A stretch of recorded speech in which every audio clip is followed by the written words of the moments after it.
Hey everybody, welcome back to another episode of Precision Rifle Media. This week I've got Justin St. John, or Hughie Dewitt, if you will, here to talk about the Huge Crank Classic and Spinners Fit and Chamber, and I suppose just kind of life in general.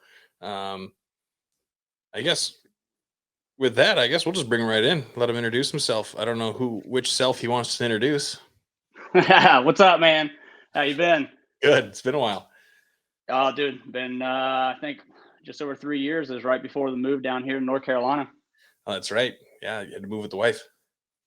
Oh yeah, yep. Probably moving again. So Yeah, that doesn't ever end. She's Navy corpsman, she's a Navy nurse. Navy nurse. So yeah, she joined 3 years ago. That's when we moved down from Michigan back down to Camp Lejeune, where I was stationed. Um, and then she's getting ready to deploy to Djibouti for 8 months, and then luckily we caught orders, or she caught orders back here for 2 more years. So we're staying put for a little bit, but it looks like she's gonna make a career out of this thing. So things are always changing. Yeah, yeah. It's I obviously I don't have the military background or whatever, but it seems like that whole moving and around all the time, that's hard, as it's not so hard. First, you get in, you're 18, you're 20 or whatever, and it doesn't seem like such a big deal, right? And then you hit like 30, 35, and then it's like, yeah. Yeah, you hit the nail on the head there. That's exactly what I'm dealing with. Since I joined the Marine Corps '09, we've been together since 2000. Well, '09. I got married in 2010, had our daughter in 2011, and then have been either here at Camp Lejeune, Colorado, Florida, Michigan, Florida. We've been about everywhere. And yeah, I'm 33 now and I'm tired of moving, but she's at the start of her career. So it's just one of those things I'm going to have to deal with. Yep. And on the bright side, though, moving that much makes it really easy to operate a gun shop. Oh, yeah. That's perfect, man. So it was crazy when we were last on when I was last on your podcast. We were just getting ready to move down here. I had 10 acres that I was looking to buy. I was going to put a building on right away. And then as we were driving down, I was like, listen, I want to see it before we actually sign on it. And my realtor called me back and she's like, somebody just put in a cash offer. It's gone. Ah, So all of my plans went down the drain. The house that I owned here for 10 years, I was like, oh, that's my backup plan. We'll move back into that. The renters destroyed it. So I had to put about 25 grand into it to get it back on the market just to break even after a decade, and landed in a new house. It's nice, but my shop landed in a 240 square foot attached garage. So, yeah. or 420 square foot attached garage. So 2 car. Yeah, I know that. But It's not, that's, it gets tight. oh yeah. I luckily, there's a good guy here, Lee Wadsworth with Stumpy's Custom Guns. He hooked me up, man. I put my blasting cabinet in his shop, my parts washer, stuff like that. The bigger stuff that I couldn't really keep and operate. And I sold a lot of stuff before I left Michigan, building a new shop. I was gonna kind of go that route of purchasing new equipment and stuff like that. And man, I'm telling you, just one thing after another. So one Well, thing after another. there's always the curve, right? You get a piece of equipment, and you get it set up, and you get it dialed in, and then you get kind of the process down, right? And then you switch to something else, and it's like a whole new animal, right? And you got to kind of figure it out. You got to this one I used to do this a little bit, and this one kind of does that a little bit. Oh, absolutely. I just sold my lathe. It's still in my garage right now, but I just sold my lathe, and that originally came out of Speedy Gonzalez, Mhm. Hall of Fame bench rest shooter, gunsmith, rifle builder. I mean, he's a legend. That lathe came out of his shop originally. My buddy Matt from Two Bore Precision bought that while I was working for him, and that was the lathe I started on coming out of gunsmithing school. And I have thousands of barrels on that thing, and it's really hard to see it go, but I haven't seen that yet because Yeah. it's 20 feet away from me on the other side of these walls. So yeah, it's gonna be a sad day for sure. So you're selling that one and buying a new one, or I'm getting out of it, man. come on? It's I made the decision. I actually had shoulder surgery February 6th. Still recovering from that. Just got cleared like last Wednesday to be able to lift more than 5 pounds with my left arm. So it was a big surgery that I had to have, rotator cuff issues for 10, 12 years. And then I tore my bicep from my shoulder back in November. And once that happened, it made me realize a couple different things.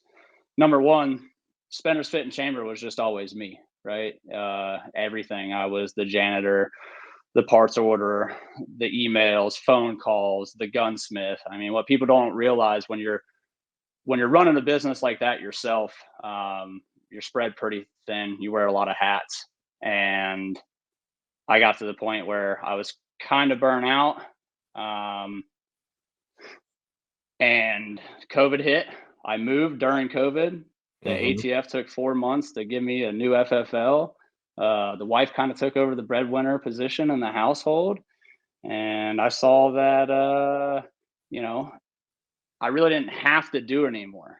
When I started Spinners Fit and Chamber, I was putting my wife through nursing school, raising my daughter, crushing it. I mean, traveling the country, shooting matches, meeting people, networking, going to SHOT Show, going to matches, shooting sniper comps. It's a lot, man. It's a lot. And I was gone a lot in the beginning of my daughter's life. And now I get to hang out with her a lot more, which is awesome. The surgery thing definitely was like, well, who's going to spin barrels now? Yeah. I couldn't lift more than 5 pounds for 3.5 months. I'm just now getting back into physical therapy to where, I did physical therapy for the shoulder. Now I'm doing it for the labrum. So yeah, there was no way for me to really operate my business once I got injured in November. So I made the decision that January 1, I was taking in no more work. I built my last rifle like December 26th or 7th. The client came and picked it up, and it was a good closeout, man. It was a good closeout for sure. So what are you gonna do now? Yep. Yeah, no idea, man. Right now, internet videos and what's that? Make internet videos. Yeah, no, trust me, dude. That becomes a job real quick. I've learned, and I don't want nothing to do with it, but it's fun. I enjoy it. It's an outlet. There's the internet's hilarious, and you got to take everything with a grain of salt. And it's nothing other than an outlet to poke fun and joke around, and really just call out some of the BS in the industry. Man, I ain't got no skin in the game anymore, so I can hurt some feelings. Yeah. What was George spinning up a barrel with a steady rest? Oh man, listen, that thing got out of hand. It got out of hand. Wild. That got wild fast, dude. It was. I've been real quick. Hughie Dewitt over here. What's that? Hughie Dewitt over here. Yeah, I've been getting shadow banned ever since because I got flagged for bullying during that post. And listen, if people think I'm not funny, great, whatever. It's all in good fun. Especially the George Gardner thing. I mean, he's a legend in this industry. He's been doing it forever. And really, I mean, a lot of the people that I talk to and whatever, we all know each other. I don't know George personally, but that doesn't mean I have to. I know his business. I know how it operates. I know a lot of behind the scenes for a lot of different companies. And it was just like, George, what are you doing on the lathe, man? Like, you've made it. How many cartridges have you developed? How many rifles have you built? Like, it'd be different if he was me in a one-man show for a century, but he's got people, man. Get off the lathe. What are you doing? And then people took it the wrong way and wanted to get offended in his defense. Who do you think you are? I've got more about it than you'll ever know. It got pretty wild. Yeah. Yeah, it got wild. People think it's funny. They're like, "You're Justin St. John." I'm like, "Yeah, I know, man." Yeah. Yep. And they think that's the big out. Like, they found this golden ticket. They're like, "Oh, I'm calling him out." And it's like, man, if you didn't know it was me, you don't know me then, I guess. I don't know. I thought it was funny. But people take it the wrong way, and it is what it is. It's fun. It's the Superman Clark Kent, right? Like, everybody, it's not hard to tell who it is. Yeah. I mean, I can put an S on my chest. It's Craig Arnzen goes, will you wear a wig? And I'm like, not for long, baby, not for long. It's all real now. That's funny. It was funny when it was like a legit wig though, because it looked so bad. Oh, yeah. Yeah. I don't know if you know the origination story of it, No, but I'll just, for those that don't know, because Gary Larson from like Guardian Long Range called me out. He's like, hey, man, I was towing the trailer up from North Carolina. It was right after I moved. And like I said, I was spent on everything between the move, waiting on an FFL, change of address, COVID. I was just done. I didn't want to do anything. But I've been supporting Guardian since 2017. So I was like, hey, I'm down here in North Carolina now. I'd like to go back up to Michigan, see my buddies. I'll tow the trailer up.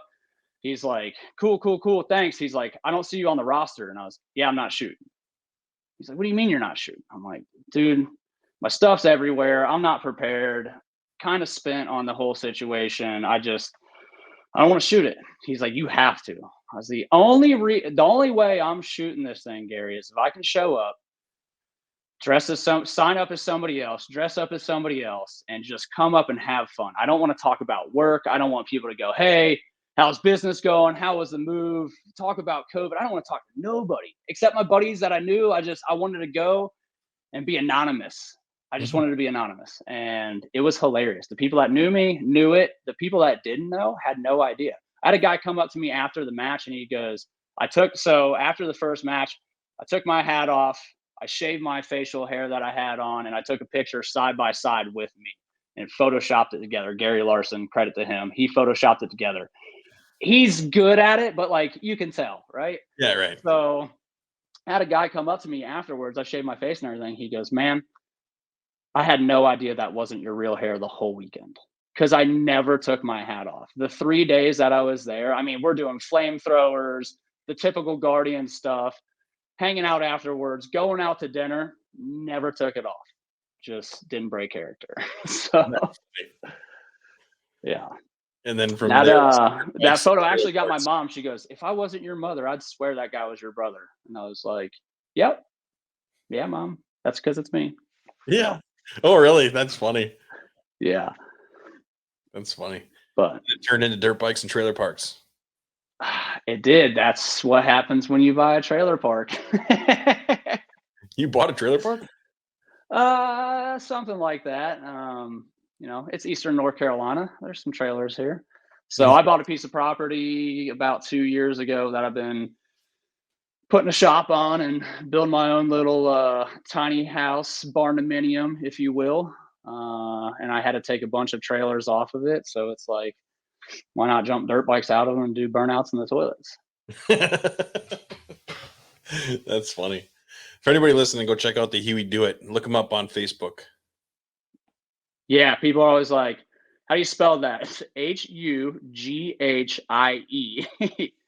Do it. Dewitt. It's like, this is how we do it. This is Hughie Dewitt. It's so ridiculous. And I'll be honest, like when it first came out, I was like, I know that guy. But I don't know who that is. Yeah. I just couldn't put my finger on it. I'm like, I know him, but I just can't put my finger on it. Yeah, I ain't pretending to be nobody, man. I'm a South Florida cracker, born and raised. So the South runs deep, and I was up in Michigan for those 4 or 5 years, or 4 years, I guess. And when I got back down to North Carolina, the roots just came back out. Yeah, just the mullet just starts growing. It's not even really a mullet though. It's not really. No, it's just all hair right now. It's I haven't just had long. a haircut in over a year. I had a pretty good mullet, and then I was getting licensed by the state of North Carolina to become a foster parent for some family issues, and I figured mullets probably weren't best for that. So it would have been way better. I was really trying for the Hughie Dewitt wig, like through and through. That's funny. That's funny. So you're not going to be doing spinners anymore. Just shutting it down. Didn't sell it. Didn't nothing. Just shut it down. Selling the equipment. I had a guy interested in buying it, which I never I never thought about selling it. It was one of my good clients, and I kind of shot a text message out to everybody that I was getting out of it. So did a lot of hunting builds. I did a lot of competition stuff, just spinning barrels, but Mhm. did a lot of hunting builds for guys out west and some really good clients, guys that check on me. Hey, how's life? How's things going? Really good clients. And so I hit up my entire clientele list and I was like, hey, I'm getting out of it. Let me know if you need anything, whatever. But January 1, because of the surgery, I was like, yeah, I'm out of it. So I'm keeping spinners. I actually have the guy that originally did my logo, dropping the fit and chamber off of it. I'm keeping spinners as a company. It'd still be registered as spinners, fit and chamber for a while till I get everything switched over. But keeping spinners, that's what I'm running Hughie Dewitt through, or Hughie Dewitt and the Huge Crank Classic. All that's being ran through spinner. So it's like once you have all the bank accounts, business accounts, everything like that, you just kind of change gears Yeah. on what you're doing as a business. So I know that not being able to lift 5 pounds, there's a joke in there somewhere for Huey. no, maybe for the trophies. I don't know. The trophies would be cool, but it wasn't just that really. It was just I was kind of burnt on the whole thing, man. It's a lot. People don't realize when it's a one man show, it takes a toll on you. So Well, the hard and part then is with Kelly making a career out of it now, it I'm not going to change my FFL every 3 years, every Mhm. 2 years really. Right. So Shut everything down, start back up. Um, what oh, I just had a good question for you, and then you started talking about that, and I lost it. oh, I go down so many rabbit holes, man. Um, cool. Well, I guess we're just Just gonna business stuff. We're talking about business stuff. yeah, yeah. Oh well. Oh, hunting rifles though. That's what it was. The Oh yeah. the thing about the hunting rifle builds though is there's way more people hunting than Oh, shooting matches. You know, that's the thing, right? The PRS market is uh, like that, and like a lot of the PRS guys, right? What do they want? They don't want rifle builds. They want mm-mm. they They just want want like barrels or prefits.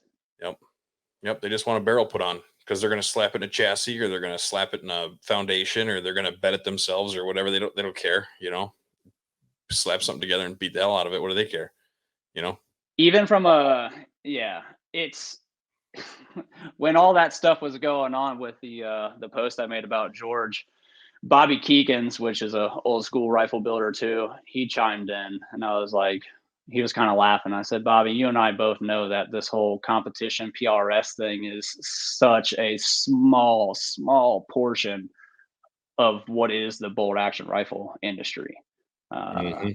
Hunting trumps everything, By a everything lot. by a ton. Yeah, by a Like ton, which is like cool. Go ahead. like the Wisconsin deer hunting, right? That what do they say? It's like this world like that weekend of Wisconsin deer hunting opener. If that was a military, it'd be like the seventh largest army in the country or in the world, I mean. Right. And Yeah, I think that's there's a few different states that try to steal that same because Pennsylvania, that's where I started hunting, and Pennsylvania has the same thing. They're like, yeah, opening day of Pennsylvania is the yeah, third well, largest army in the world or so what whatever. either way, like whatever, right? Like you say that. Let's and maybe it's true. Let's just for the sake of argument, let's just say it's close, right? Like if it's gonna be the world's seventh largest army, you're talking let's just say it's 300,000 people deer Oh hunting. yeah, Right. yeah, Let's just absolutely. say Wisconsin alone is 300,000, which I'm sure it's probably more than that that buy a license, right? But Hmm. 300,000 people, that's deer hunting. As far as like PRS competitors, I mean, how many of the big names in Wisconsin? There's like a dozen and a half, 2 dozen that, you know what I mean? I mean, there's a fair Yeah. amount of people Yo, doing it. yeah, yeah. If you're just talking about the state, for sure. Yeah. I mean, don't get me wrong. There's a lot of people doing it and a lot of people getting rifles and buying rifles. But when you start talking about the market size, right? Like, not nearly as big. Not nearly as big. I did a lot of behind the scenes fit and chamber work, especially when I was in Michigan. Heck, there wasn't a place that you took a rifle to get fit and chamber or your muzzle threaded that didn't circle back through my shop. Really? If it was not just guns and Lansing, or Eddie Fosnot was out east in Detroit, but outside of that, when I was there, there was nobody. Um, So I was doing batch elders. They were a Weatherby. They were a Weatherby master gunsmith. So if you had a Weatherby hunting rifle, you took it there. Well, it went from there to my shop, and then from my shop back to there, and then from there back out to the Weatherby customer. So yeah, and then when 450 Bushmaster got big because of Pennsylvania, Ohio, Yeah. Michigan, some other states went to the straight wall cartridge thing. I mean, I probably did 300 or 400 450 Bushmaster barrels through a company, Precision Rifle Company.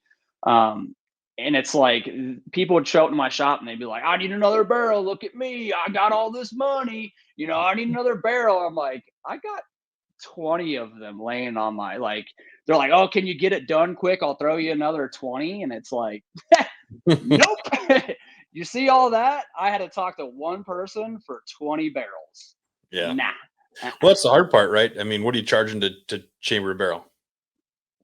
Back in the day, I was doing 450. That was fit chamber, threaded muzzle, came with a flushed out thread protector and the caliber lasered on it.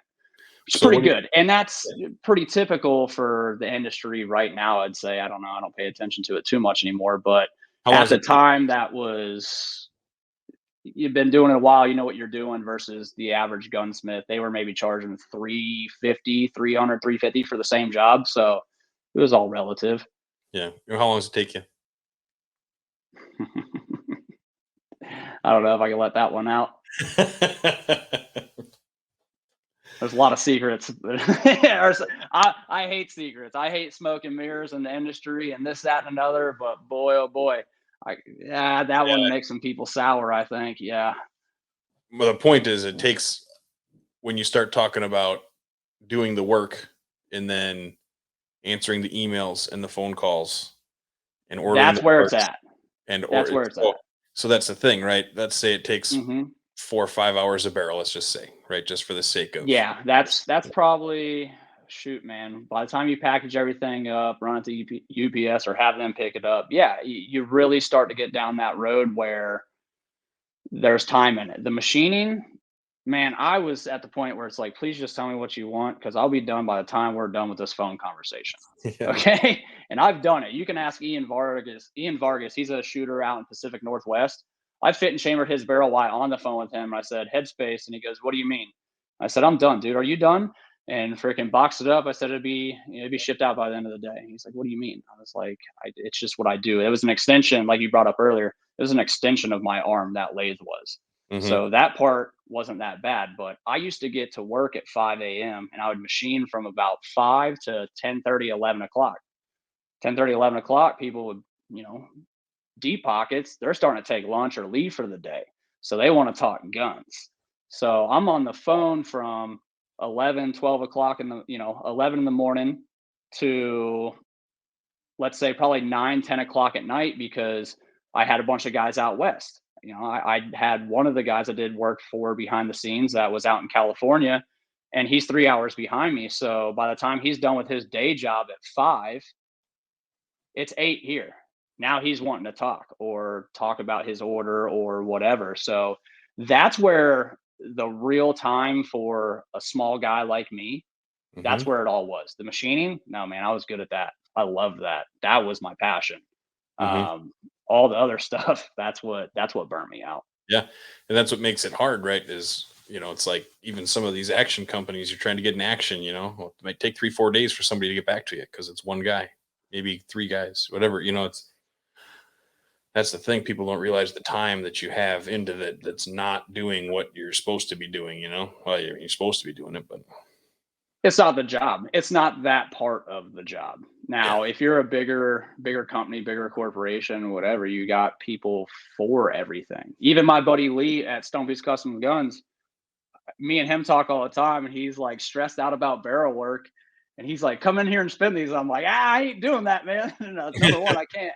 But number two, if I'm not spinning barrels for myself, I ain't spinning barrels for anybody else. Um, but he's like, "Oh man, this, that, and another. It's a lot." And I'm like, "Yeah, try doing your logbooks and your bank account and shipping and receiving and talking." Which he does. He talks to all the clients, takes orders. measures everything. He's good to go. That's who I'm sending all of my work to now is him, just because he's a great dude. He's a former Marine Corps sniper instructor. He still sticks really tight to his roots. He owns the range that the Huge Crank Classic's going to be at. He's a partial owner in that. But that's where I'm sending all my work, just because for a guy that had no idea who I was, he followed me on Instagram. I said I was moving to Eastern North Carolina. He goes, "Where?" I'm 10 minutes from my driveway to his shop. And I said, "Hey, man, this is the deal." He goes, "Call me." And we didn't know each other, talked for 2 hours on the phone. I moved down to North Carolina. He goes, "Whatever you need, holler at me." And I went in there, and it didn't matter, man. If I needed to spray Cerakote, because I sold all my Cerakote stuff, didn't have a place to do it.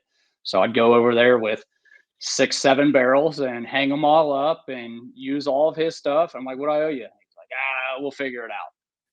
So now that I'm out of that portion of the industry, now I still got really good clients that want my input and want me to still kind of design their rifle, because I was so purpose built on everything. They're like, "Hey, Justin, I got this hunt. This is what I'm looking at. I want this load out. What is it?" So I'm still doing that, but everything else, as far as work wise, it's all going through Lee, man. He did so good by me that I owe it to him to send him whatever I'm not doing, for sure. You have to get me in touch with him. Yeah, for sure. He's a good dude. He's wild. He's a good dude. Is he? Yeah. If you've been following the Hughie stuff, he was the one that we did the YouTube little podcast thing on. You'll have to look at it. Yeah, I'll have to. I see it when it comes up. It's like where I see it, right? If Well, it ain't coming up no more. No. It's not coming up no more. Dude, after that Facebook thing where it was like, "Oh, you're bullying this, that, and another," and it's like, "Do you want to dispute it?" And I was like, "Absolutely." Yeah, right. And I disputed it, and they're like, "No, absolutely not. You're definitely in the wrong here." And I was like, am I? Am I in the wrong? So yeah, and like I said before, if some people stop following me, it's one thing, but my stuff has cut out like 70%. Yeah, Facebook. So, and you know what? I ain't doing it for a living. It's not a business. I don't care. It's fine. So let's talk about fun. Let's talk about the Huge Crank Classic.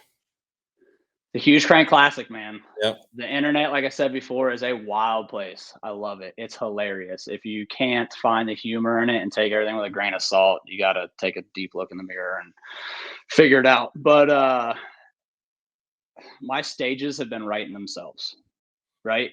Because I posted a meme of a guy shooting a tripod off an elephant, and I was like, still more practical than tripod rear. And people are like, "I better see an elephant at the Huge Crank Classic." Okay, I'm building an elephant now, right? So you will be shooting off of a prop elephant at the Huge Crank Classic. It's fun, man. It's going to be a fun match. I'm super excited about it. I'm pouring a ton of work into it. It's been an overwhelming amount of support. People reaching out that are like, "Man, you got to keep doing it. You got to do it. Keep it going." And I'm talking big names. I mean, big names. And I'm not going to name drop nobody, but there's big names in this industry that are like, "If you don't do this, we're going to do it." It's like, okay, cool. So I'm getting a lot of support. I'm super happy about it. It's going to be county fair meets precision rifle series, man. I love it. Funnel What can I say? Precision rifles. Yeah, we're doing a pig roast Saturday night after the first day of the match. We're doing a big pig roast. We got live music coming. We got a couple local food vendors and stuff like that and beverage vendors that are coming out to it, which is super exciting. Like I said, the overwhelming support of just local community has been awesome. I mean, we're right here by Camp Lejeune, so and then we're 2 hours away from Fayetteville. So we got all the Army guys, we got all the Marines. Heck, Lee and Scott's first match out there at Alliance had 65 shooters. A first match never happened. And they average about 60 to 70 shooters every time, and almost hosted like 97 there. So it's a very good community that we have here, but I'm trying to get people from all over the country to come to this. And there are people signed up. Are you going to drag your trailers all over there so people have places to stay? Dude, so so we will have some camping sites at the match because everything's a little bit. It's 20 to 30 minutes, which isn't bad for some of these matches I've been to and ranges I've been to. 20, 30 minutes is fine, but at the same time, this is going to be a really good time to just hang out with your buddies and BS and measure cranks and hang out. So I want on-site facilities, and a lot of people want to bring their campers and stuff. So we're trying to make as much room as we can for that type of stuff. We're going to do overflow campers and stuff at my property. So pretty excited to see how that turns out. Some Yeah. of the guys I'm bringing in to help me with the match are going to stay at my place. So we'll see. We'll see if I show up on Sunday. Yeah. Right. So what's kind of the whole deal behind it? I just everything I've learned through the industry, whether it's been from the business side of the standpoint or the shooter competitor side of the standpoint, I don't think I can do anything greater than everybody else, but there's a hell of a lot of things I think I can do gooder, right? Because great is great, but good's all right. Like, how was your day? Oh, it was a good, right? And well, how was your day? Oh, it was great. Well, I don't think I'm that much better than everybody else, but I think there's some things I can do gooder for sure. One being sponsorship stuff, man. Some of these companies, they're not getting their return on investment for what they're sending. A lot of the stuff's ending up on Sniper's Hide or getting sold to their buddies, or if they own a company, getting sold to their customers. And it's just not doing the sponsors justice. And the other side of that prize table coin is I've gotten a handful of emails or DMs on social media that are like, "Is there going to be a prize table at the Huge Crank Classic?" I'm like, if that's the reason you're coming, no, no. But I am trying to do things a little bit different, from squatting to par times to prize table. And like I said, I don't think I can do anything better, but I'm just taking what I've learned and picked up on and things that I would like to tweak. And I'm running my own match, man. I don't get to participate in them as much anymore. So I don't get to see all my buddies and my friends in the industry and guys I met all over the country. So now I got to kind of bring everybody here and show them what I got going on and hang out. Yeah. It's like you're just tricking everybody to come hang out with you. Sure. Ain't a bad gig. Yeah, I bet it's gonna be fun. I bet at the end of the weekend, everybody's gonna be like, "Shit, I can't wait to do that next year." Yeah. It's like how I started the show. I was just trying to trick people who knew what they were doing into talking to me. And then here we are. Yeah, and how's that going, man? Well, I don't know what Great. yeah. It's good. Gooder. Gooder. Yeah. Back then I was like the only one. Yeah, you Long are. You kind of let it up. So you went out of there for a little bit. What happened? life, man. That's life. Exactly.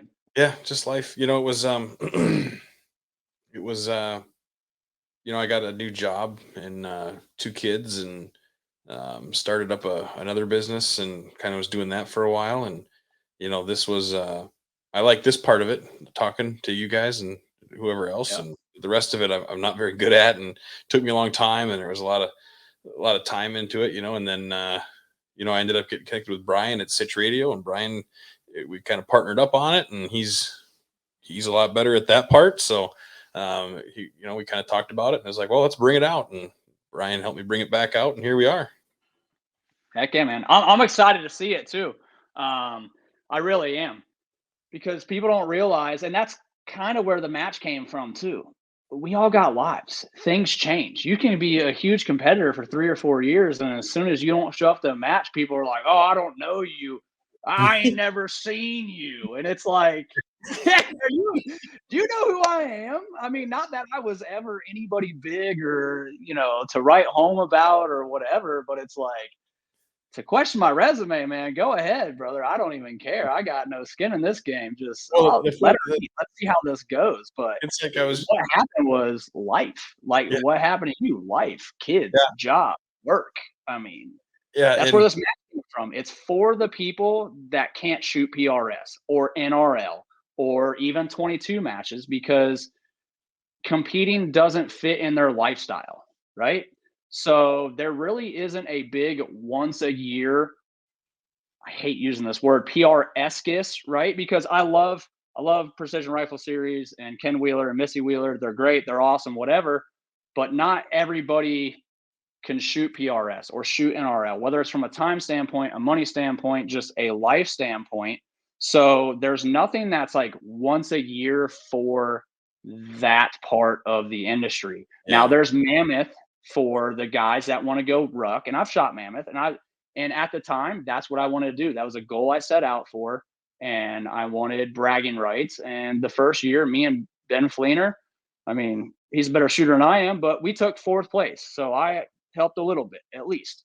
So, that's what this match is like, it's just, and all Mammoth is bragging rights, and wait till next year to get those bragging rights or try at those bragging rights. So Mhm. there's nothing really in the PRS side of the house that's once a year that's bragging rights worthy. And that's what I want to turn this into, is a once a year, just bragging rights match. And we're going to do a little bit of everything. Yes, PRS barricade style shooting is going to be there, but there's going to be a little bit of find your own target, range your own target. I'm tired of like handing these guys everything. It's like, here's your match book the day before. Read it. Write down your dope. Then they got 15 questions about a half a freaking paragraph blurb, and then they want to game it. So now they're asking stupid questions, or you got the guy trying to be the funniest dude in the squad or whatever. And it's like, man, I'm just trying to throw a match. Like, you guys are jacking this all up. Let's get on with it. So the Hughie Dewitt thing, man, I want a once a year. The AG Cup, yeah, that's great too, but you have to shoot PRS all year to go to AG Cup. And well. Yeah, absolutely. Which there's a niche in the market for that. And this is just another niche in the market. This is, hey, you ain't got time to shoot all year. You can't follow these club matches. You can't afford to travel, or you don't have the time to travel, or you don't want to travel. Mhm. Here's the once a year, all out PRS match, if you will. Like I said, there will be some not unknown distance, but find, range, engage style stages. I'm also doing some stages where there's going to be guns that are designated to that stage. Drop So guns. drop guns. Yep. Pistols? Man, I suck so bad with the pistol that I like. I don't even know if I could throw it in because I can't even test the stages, I would test the stage, I'd be like, nah, it's way too hard. You're gonna have to bring it in, and then everybody's gonna get there and clean it. So I don't know if there'd be pistols. One thing I did bring up earlier about how I'm trying to do the sponsorship thing. Right now, I haven't, we're 5 months out from my match. It's open, registration's open, great, whatever. But I haven't reached out to any sponsors other than people I personally know in the industry that own their businesses, right? Because I want this to actually be, and I'm picking their brains as well. I want this to be a good return on investment for whatever they're putting into it. I don't need 15, nothing against Vortex Optics. I don't need 50% off Vortex Optics certs on my table to say that I have a prize table. Most of the guys I know get 50% off Vortex anyways. So I don't want that. And I don't want people just coming for the prize table. So what I'd like to do is work with some of these companies, Voodoo Tactical, or any of the guys building the 22 long rifles, right? And do a stage, and I already got it written up. It's going to be, and I just don't know who I'm going to go with yet, but it's going to be not your granddad's 22, right? Because everybody started on a 1022 or a little cricket or whatever. And you've seen the evolution of these 22s now. They're ridiculous. These ain't your grandfather's 22. So what I'd like to do is find a company that's doing it and have them bring me 1 or 2 rifles that stay on that stage. They supply the ammo. I don't need certs. I don't need free gear. I don't need none of that. Send me 2 rifles, loaners. Send me ammo. Let me set up the stage. You do the stage sponsor. It's Voodoo Tactical. Now 150 shooters actually get to touch your product. Everybody shot that same rifle. It's the same rifle, same scope, same lot of ammo, all of it. It's all the same rifle. There's no unfairness in any of it. Everybody shot that thing all day. But now for the return on investment for the sponsors is 150 people just ran your gun. If it's going to run and it's a good product, it's going to hold up. If it Mhm. don't, It is what it is. But Yeah. it should. That's why I said 2 or 3. Yeah, right. But Used to see that, back in, back in the day, I guess, is if you will. But you used to see drop guns and stuff where, there'd be a, what God, what was it? There was like a carbine stage where you had a I don't remember whose it was, JP or something had like a carbine, and the targets were like 3, 4, 500 yards or something like that. You had to like run around yep. a hay bale or something and then up a hill and then like shoot from there and do that kind of stuff or whatever. But you're not really seeing that kind of stuff as much anymore in matches. You don't. I saw it at Guardian at GTI a few years back, and I hate to not throw their names out there because I like to support anybody that supports the Guardian. But there was some company that came and they did 2 drop ARs and I think a shotgun. Maybe they had pistols too. Maybe it was all 3, but it was a stage that you shot pistol, shotgun, carbine, and it was awesome. It was a blast. And I'm not a big pistol shooter. I'm not a carbine shooter. I mean, I have 1 AR and more pistols than I definitely need because number one, I can't shoot them, and number 2, I don't shoot them. What's funny is people who grew up with pistols, like competing with pistols, generally take to rifles really easily.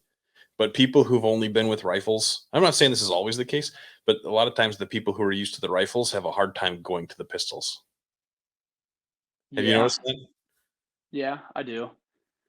I'll be honest though, man, I'm not a gun guy. Like, I would never be like, I'm a gun. I don't even carry it. I don't carry a gun. I don't carry a gun. I don't know. I don't go to places where I feel like I should have to carry one. I just don't. I don't go there. People are like, well, you never know. And it's like, yeah, I guess, but I also believe in Jesus. So if it's my day, I'm done. You know what I mean? So that's, that's kind of the way I look at things sometimes.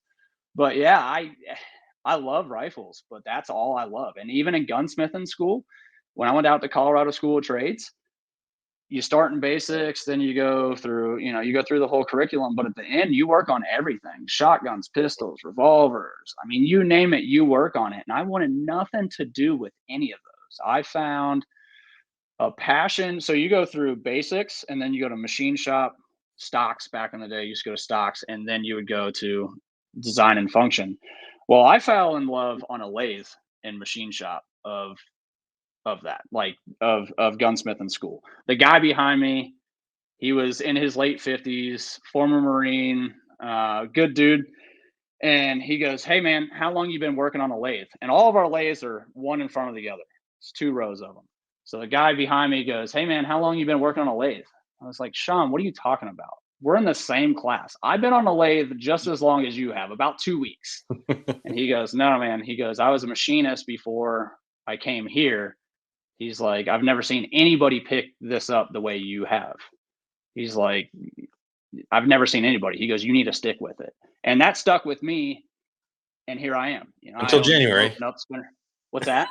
That stuck with you Yeah, I until quit in January. January. But I quit in January. It's fine. It's fine. It doesn't fit my life right now, man. It doesn't. 2 weeks ago, I thought we were going to Japan. 2 weeks ago, I thought we were going to Japan next April. So what do I do with a business then? Hmm. You know, if I had somebody that worked for me, or it was a bigger company and I could keep it running back in the States, that's one thing. But when you're the only guy doing everything and you're out on an injury for 4 months, and then what? I'm going to come back. I could probably start spinning barrels again, maybe in a month. I'm starting to get it again. But then I leave next April for Japan. What's the point?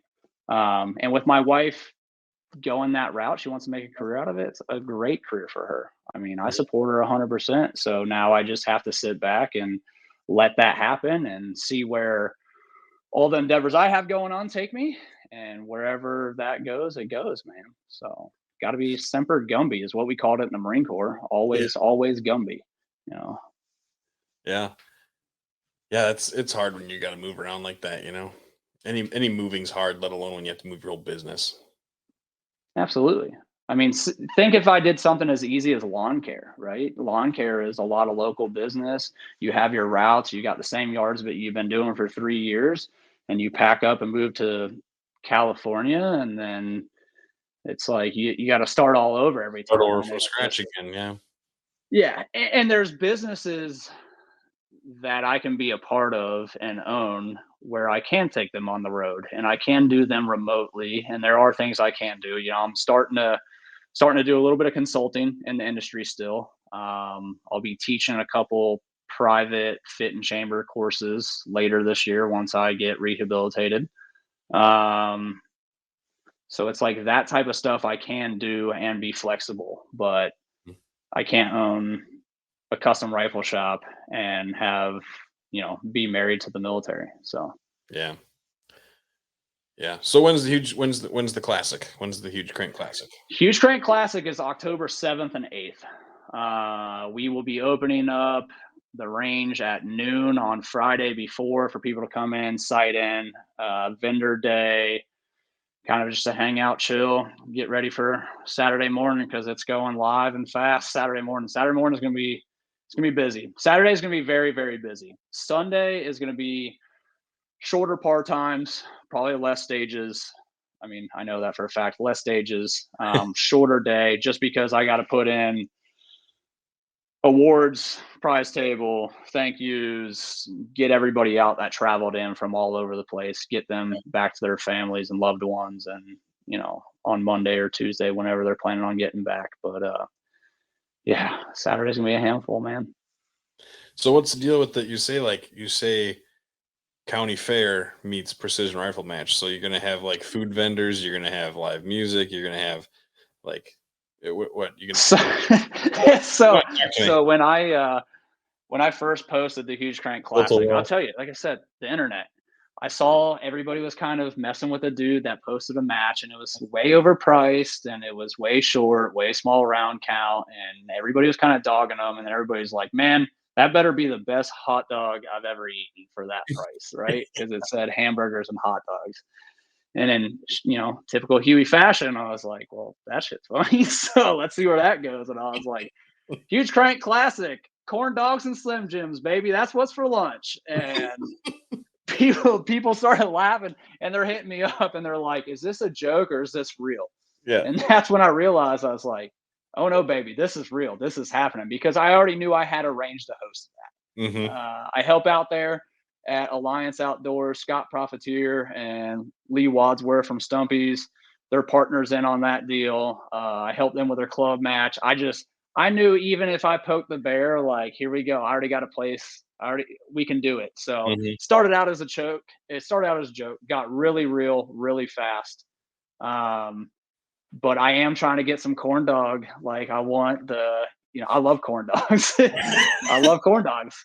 So corn dogs are delicious. And the fair ones are the only ones that are like really good. You know what I mean? Like, you can get the freezer burnt ones and you put them in the microwave or toaster oven or air fryer or whatever, but the fair corn dog is where it's at. So I am trying to get a actual like fair. Nobody just does corn dogs. They want to do funnel cakes and all this other stuff. So there will be one of those out there. I just want all corn dogs though. Lunch will be provided both You're days. looking for a Gonna be you're corn looking for dogs. a vendor There's- to What's sell that? them. You're looking for a vendor that'll just sell the corn dogs. Just corn dogs, man. Just corn Just corn dogs. I don't even care if I gotta buy them all, right? Because there's designated lunch for all the shooters dogs. Hmm. Saturday and Sunday. But man, I'd love to just in between stages be able to roll up and grab a corn dog for like $5. I would get it. So if there was one in a match, I would definitely get it. So I think other people would too, or at least the people that are going to show up will. So we'll see. If they're hungry, they will because it's gonna be their only choice, right? but so that, and like I want it to be fun, man. There's a lot of stuff in competition that took the fun out of it. Um, I want to have fun, and county fairs are fun, and rides are fun, and stupid props are fun, and it's just fun, man. Like I got a jet ski for one of the stages, and it's probably going to be in water. Unlike these boat simulators, you go to PRS match. Oh, boat simulator, man, it's a piece of plywood with freaking chains on it. Come on, I'm a redneck, but that ain't no damn boat. Get yourself, So get yourself a cattle stock tank and a jet ski.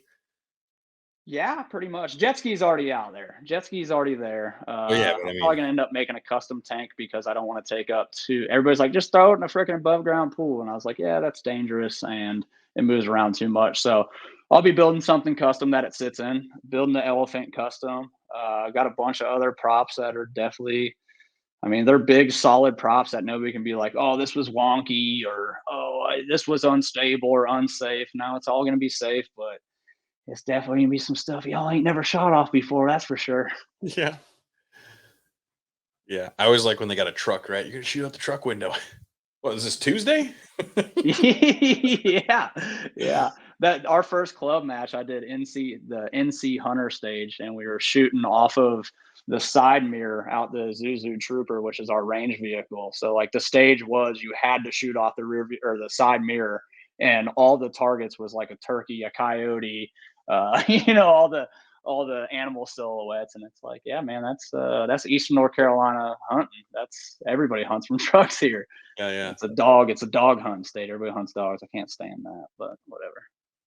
What do you mean? Oh, they run dogs? Everybody they run dogs for deer down here. Oh yeah, They yeah. hunt them. They hunt deer with dogs. I've heard that's a blast to do it once. Man, I feel like it is a click that I don't know if I want to be a part of. Yeah. I don't know. I could see that the dog hunters can get a little bit. Well, see, there's a lot of people that don't. They're under attack a lot, right? So I think they're always kind of on the defensive. Yeah, but that's everything in the gun industry. We're Yeah. all on the defense. And that's why everybody that's actually in this industry, not competitors of this industry, everybody that's in this industry working needs to work together and get rid of all the egos and all the BS. I mean, it's bad. It's bad. Egos, waffles. There can be waffles there. Do you just, I mean, like once you peek behind the curtain, you're like, man, I don't know if I want to be a part of none of that.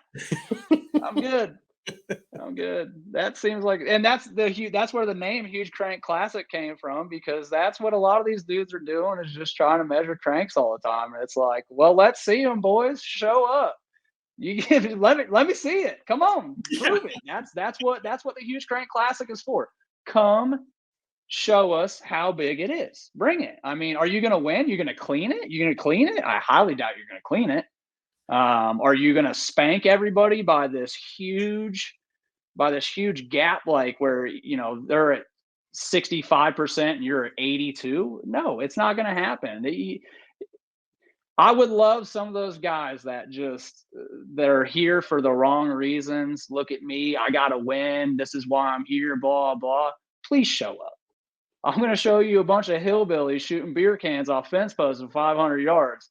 I'm going to put you in your place. Not only that, but a lot of guys that don't tell you they're in the military or they're in the sniper community, but don't have to beat their chest and tell you. There's a bunch of no names out there, man, that have crushed some of these guys bad, real bad. And I hope, and I'm not saying that in a negative way where like those guys aren't good shooters, but 26-pound dashers, all the money you can spend. I mean, repetition, it's not hard. If you have unlimited funds, PRS is not a hard sport. It's time, ammo, expenses. Hmm. That's it. That's majority of it. It ain't Yes. talent. Some of it's talent. Ah, Allison Zane, talent. She's the yes. best professional in that industry. All these other guys are like, oh, we're pro shooters. Allison Zane's about the only pro shooter I know, and I don't even know her. Yeah. But just from a business standpoint of how she holds herself on the internet, social media, matches, you name it, she's a professional. So I And there's interviewed her. some of these 40, 50-year-old guys that need to take a look in the mirror and realize that an 18-year-old girl is doing it better. I interviewed her Way back when she better. Way was gooder. way gooder. I interviewed her a couple years ago. So like what she's probably what just I don't know. I see she's going into college maybe or something. I should have her back on. And I remember asking her something like that. Like, how does it feel to show up to these precision rifle matches where everybody's like the best shooter in the world and then you just smash everybody? How's that feel? She's like, I don't know, okay, I guess. Yeah. Yeah, it's okay. Yeah. No, seriously, like, and she takes it from a sport, she takes it from a professional standpoint as well. she practices 24/7. She's always shooting. She's always practicing. She does very well on representing her sponsors, stuff like that. And you got to take note of it, man. She's doing it right. And like I said before, she's putting a lot of these guys to shame that are in their 40s and 50s, and they got the deep pockets and they want to be the cool guy at the office on Monday morning and whatever. And it's like, man, that's the real professional right there. That's it. That's what it looks like. An 18-year-old girl stomping y'all's thanks. Yep. Yeah, exactly. So, okay, how many people you got signed up for this thing? How many people are going to be there? I capped it at 150. I put a wait list in there. I opened registration this past Monday, so it's Wednesday now, whatever. I opened it May 1st. It's 5 months out. I'm not too concerned about it. And guys are already signing up, but I am capping it at 150. I have a wait list because it's probably going to sell out, but with opening it 5 months out, some of those guys that signed at the beginning, you might see their slots for sale or whatever. Life happens. I didn't want to gauging when I was going to open it was very hard because I know me. If you open something 2 months from now, or you call me and you're like, "Hey, can you be at this next month?" That ain't happening. It's not happening. Not going to be there. I live my life in about 6 month stints right now. So I wanted to do the same for other people that are in my boat, right? So I opened it up. I told everybody, hey, it's October 7th and 8th, and registration's open. I'm not going to get, especially the military dudes in this town. I mean, they sign up 15 minutes before our match Friday night. That's just the way it happens. Mhm. So I you did doing put a tomorrow? wait There's list a in match. there. What's Well, that? let's go do that. What are Yeah. you doing tomorrow? There's a match, that's, and then, that's how those, especially young guys, right? Yep. Yeah. Oh, absolutely. So it's open now. It opened May 1st. There's people signed up. I'm pretty happy with the turnout so far, especially it being so far away. Actually, I was pretty surprised at how many people signed up like instantly. I had one guy that said, I want to be the first person to sign up. And sure enough, he was the first person to sign up. It's Jeff Tripp. So shout out to him. Really good dude. So yeah, I'm super excited with how it's turned out so far. And like I said, there's a wait list. And next year, if everything goes well and I can host more people, great. Or if I find out that 150 was way too much, then I'll drop it down to 100. I want to be able to have the same experience, and I want, it's going to be successful. It's going to be good. So I want it to continue to be that. I don't want to grow it and, bite off more than I can chew, right? Because I've already been, when I say overwhelming support, I've already had people hit me up that are like, hey, if you want to take this thing on the road, my venue's yours. You just let me know. And I had to take a step back and go, oh boy, from what this started to where we're at now, I need to slow this thing down. So Who was that this guy? year, I just want it to be successful and pull it off without a hitch and everything be good and everybody want to come back next year. And if that happens and it keeps growing, great. But if it's just that once a year, show up, show out, let's see who's got it. That's the whole point behind this is you don't have to shoot a series. You ain't got to be affiliated with nobody. You don't have to be this guy. You don't have to be that guy. Just come here, shoot, show up, show out. That's it. Yeah. Who was that? Do you watch hunting shows at all? No. Okay. I know some of them though. I mean, I know them, but So I there don't was watch a there them. was a there was a show a while back. It was like hunting hunting on the road with Benny Spires or Ben Spires or Benny Spies or something, doing something. Either way, this guy bought this junk old like 1970 Winnebago and like got it running, was Yeah. like, woohoo, let's do it. And then he just threw a shotgun and a rifle in there and went and hunted all over the country. Yeah, that's epic. And that was like I the whole would love show. to do stuff like that. Yeah. That's what I'm picturing. I'm picturing Huey Dewitt like in a 1972 Winnebago Mini Winnie, you know. Yeah. Oh, the guy that was interested in buying spinners, he goes, Huey's marketable, right? And I was like, yeah, I don't know if he is though, because it's going to be unfiltered and raw and real, and that's hard to find these days, Hmm. especially with companies. I mean, as soon as I called my best friend when I made the decision, this is gonna be official. It's a huge crank classic. And it took me a split second. I go, that might be hard to market with some of these sponsors. And then I was like, I don't need no freaking stinking sponsors, man. I'm gonna freaking cash prizes, baby. Let's go. I don't care. I'm not doing this for the money. I'm Mhm. doing this to throw a good match and a good time. And outside of that, I don't care. So I called him and I said, hey man, he's in an industry. I said, hey, this is what I'm doing. This is what I'm naming it. Will you sponsor it? He goes, yeah, absolutely. Why not? And I was like, well, there's no problem with the name. Let's do this thing, man. Yeah, So, yeah. That's funny. Okay, so where yeah. do people go to find you? Uh, Spinners isn't really around no more. Hughie Dewitt. It's Hughie HUGHIE _ Dewitt DEWITT on Instagram and Facebook. All the match stuff is going to be there. The link to registration for the matches on Hughie Dewitt page and one of the posts. I'll keep it up there. It's in the profile on Instagram. If you know me, Justin St. John, you know how to get a hold of me. If you don't, then get a hold of me through Hughie Dewitt, I guess. Hughie. Cool, man. Well, hey, I'm excited to hear about how it all goes. I'm not gonna make it, Not a problem. but I'd like to, but I'm not gonna. Time Yeah, or I what got else? 2 matches this year, and they're both in Gotcha. South Dakota. Nice. See, I'm trying to get my buddy that owns an outfit in South Dakota to throw a little prize table action on there, man. I don't want your standard prize table. I don't want scopes and muzzle brakes and all that crap, man. I want like hunting trips and freaking Oh, I know who igloo you're or talking about. Yeti coolers and I know cool exactly who stuff you're that talking like about. you actually want. Just talked to him on the phone yesterday. Who's that? Oh, Eric. Oh yeah. Yeah. You know what I'm talking about. Yeah, yeah.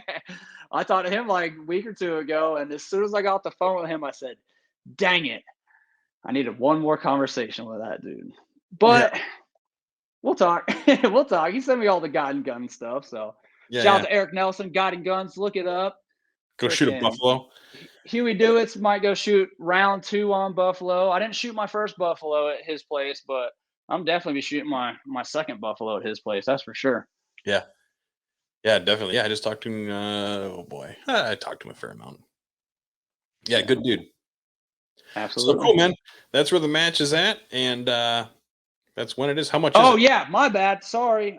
Where you can find me? The match is at Alliance Outdoors, Maysville, North Carolina. 20 minutes outside of Camp Lejeune, Emerald Isle, right here at the beach. We're on the coast. Come check it out. Bring your old lady. I know some of you Midwesterners never seen the ocean before, so it's a good opportunity to make an excuse to go to a match. You know, there's no matches. I mean, most matches are in the middle of nowhere. Nowhere. Now, I'm not saying this one isn't, but it's 30 minutes in the middle of nowhere from the ocean. So the Yeah, beach is here. Pawn it off on the old lady, like, oh, we're going to the beach and I'm going to be gone Saturday and Sunday. See you later. yeah, So, exactly. Cool, man. How but much is the match? 250s entry fee, standard kind of what the old school PRS entry fee was. That's 2 days, includes your food, shirt, whatever. It's, I mean, pretty typical, but yeah, Free man. If you boat can't make it, purchase. is it a date conflict or what? Because I'd like to have you out just to have you out. Ah, it's I got most of my vacation for work eaten up already too. Gotcha. It's maybe next year I'll plan on it, but I this year gotcha. this I year's tight. gotcha. Bring the podcast stuff out, man. We'll do a podcast out of Yeah, that. that'd be cool. That'd be cool. Yeah. Set it Do up. it live. Yeah. Yeah, definitely. North Carolina. We'll talk. See, getting that interest, man. Yeah, everybody's like, "Oh, how many people signed up?" I was like, just wait, buddy. I ain't in no hurry." Yeah. No, and it's not that I'm worried about how many people are signed up. It's just hard. It's hard to get away right now, you know? I mean, that's Oh, you know how it is, small kids and work and that's life. That's life. so Cool, man. Well, I but appreciate you having me on again. It's been a yeah, blast. I yeah, love doing this, man. good. If you see my podcast, I did a little between two ferns action. uh, and and yeah, I have like every couch cushion and couch pillow you could possibly imagine in my office right now, like just trying to make this not echo. So, Oh, sure. but I enjoy it. Maybe in the new place, man. I'm close on the new place, trying to have it done by August, and there might be a podcast studio there because Nice. I want to talk to you on the outside about that stuff for sure. Yeah, definitely. Anytime, give me a call. Well, you got my Facebook and stuff, so you can get hold of me. Oh yeah, Awesome. Hey, thanks, man. I really appreciate you coming on. yeah. Thank you, man. Appreciate it. Have a good one. You too. All right, so that wraps up our show with Hughie Dewitt. Go check him out. His stuff's pretty funny. And don't take it too serious because you're gonna leave angry. But with that, everybody, man, sign up for his match. That's the words of wisdom I've got for today. So with that, everybody, take care. Try to get to the range, and I'll talk to y'all next week. Oh, you know what? No, stop. If you have any questions, comments, or concerns for me, Kirk at precisionriflemedia.com. That'll get me an email. Elise at precisionriflemedia.com. That'll get you an answer a lot quicker. Or go to precisionriflemedia.com, click on the contact us section. That'll shoot you an email. Or we're on Instagram and Facebook. We have a Twitter too, but I don't like Twitter, so I'm never over there. But with that, everybody, take care. Try to get to the range, and I'll talk to y'all next week. Thanks a lot, guys. Bye-bye.